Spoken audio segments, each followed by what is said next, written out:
Hello and welcome to our number talk. Today we are looking at the expression 24 times 6. How our number talk works is you take a moment and you try to solve this problem mentally without any paper or pencil, and you think about what method you use to solve it. In just a moment we will look at many different ways that you can use mental math to solve this problem. So go ahead and pause the video, figure out what 24 times 6 equals, and when you've got your answer, unpause the video and we will look at all the different ways together.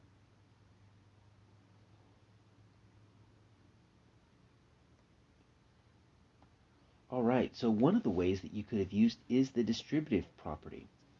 What the distributive property does for us is it takes this 24 times 6 and we say, well, let's break up or let's distribute that 24. Let's say it's really 12 plus 12 because that's what it is. With the distributive property, what we could do is we can take that 6 and then we can multiply it by each of those 12s and then add those two parts together. So we could say it's 12 times 6 plus 12 times 6, because 12 times 6 should be something that we know, right? That's going to be 72, and that is going to be 72. So now when we look at 72 and 72, we're like, oh, that's easy. That's 144. So that's using the distributive property. We can use the distributive property another way, and many students like using this particular method when we're looking at our 24 times 6. What we're doing is we're taking our 24, instead of breaking it up into 12 times 12, what we're doing is we are breaking it up into place value, 20 plus 6, or 20 plus 4, which is always a really good way to break it up if you're ever stuck and you can never think of a way to do it. Always use this distributive property. It works pretty well. Which means what we do is we take that 6 and we multiply it by the 20. And then we add the product of the 4 times 6. So you see we're going to get 120 right here. We're going to get 24 right there. And that might be a little bit easier for you to add mentally. Once again, we're still sticking with our 144. Another way to use the distributive property is, instead of breaking up that 24, what if we wanted to break up that 6? So 6, well, we can just cut that 6 in half. That's really 3 plus 3. So what we're going to do is we're going to multiply that 24 times each of those 3's. So 24 times 3, and then add that to the other 24 times 3. So you might say 24, 48, 72. 72. Once again, we're ending up with our same answer of 144. Now, we could double and halving. Now, doubling and halving is a pretty cool trick.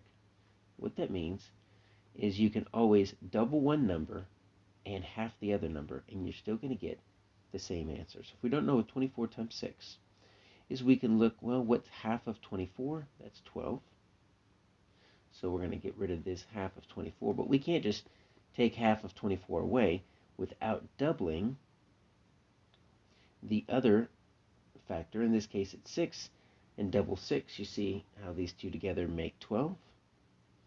So we took half of 24, and we doubled 6, and 12 times 12, well, that's 144. If you know your 12s, that's the last multiplication fact you probably memorized. So we have that. Compensation is a good trick to use. It doesn't always work, but in this case, we might say to ourselves, well, if I've got my 24 times 6, you know what's an easier one to multiply? It's this 25 times 6. And the reason why 25 times 6 might be a little bit easier is just because I'm thinking quarters. And I think if I have 6 quarters, I know what that's going to be. But the thing is I had to add one to make my 24 up to 25, so I added an extra 6 there. So I'm going to think this 25 times 6, but then I'm going to take away one group of 6. Since I added that one group of 6 just to make it easier to multiply, then I'm going to take away that 6. So all of this together right here, this whole chunk right here, well, 6 quarters makes $1.50. So it's going to be 150 Still got to take away the 6. So 150 minus 6, and guess what we get? 144. So you see all the different ways that we can use mental math to figure out 24 times 6. We got a few ways left. Some of us might have used the associative property. Now this is a different property for us to use. And what this does is this takes our 24 times 6, and we break up this 24 into 2 times 12. So you notice that we're breaking it up into multiplication rather than addition like we did with the distributive property. So the associative property simply says we can put our parentheses in different groups. So instead of 2 times 12 times 6, what if I did 2 times and then parentheses 12 times 6? And that's what we have pictured up on the screen. I've got 12 6s across this first row. So that's 72, because I know what 6 times 12 is, and that's 72. And you add those together, and you're going to get 144. So the associative property lets us change the grouping of how we multiply our factors. And it only works with 3 or more factors if we're using it with multiplication. It only works with 3 or more add-ins if you're using it with addition.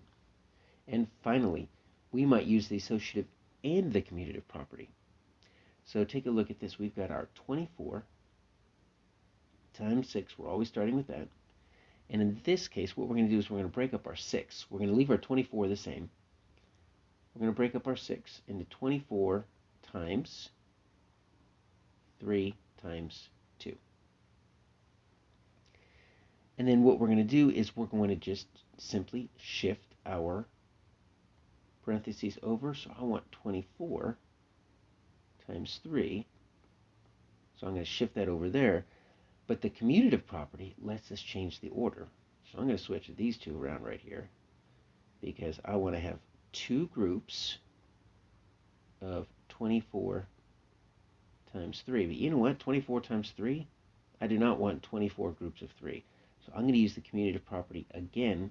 Lets me switch the order. I'm going to do 2 groups of 3 groups of 24. So the commutative property lets you switch the order of factors.